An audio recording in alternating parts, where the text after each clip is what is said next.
দুনিয়ার জমিনে সন্তানকে কোরআন পড়াইতো, দুনিয়ার জমিনে তোমার সন্তানটা হাফেজে কোরআন হয়েছে, তাহলে এখানে দাঁড়িয়ে পড়াশো পড়তে থাকো, চলতে থাকো, আমার তোমাকে রূপে দুনিয়া ফাইন্না মানজিলাকা ইনদা আখিরি আয়াত। দুনিয়ার জমিনে যেমন করে পড়তা আজকে পড়তে থাকো আর চলতে থাকো, তুমি যেখানে থেমে যাবে সেখানে শেষ করবে, তোমার আসল লক্ষ্য এখানে হয়ে যাবে।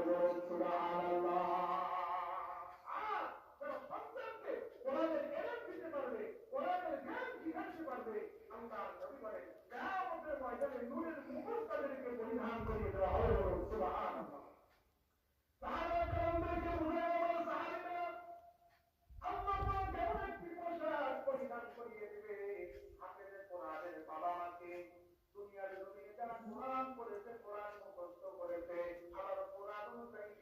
পরিচালনা করেছে আল্লাহ নবী বলে কিয়ামতের ময়দানে এমন একটি পোশাক পরিধান করিয়ে দেওয়া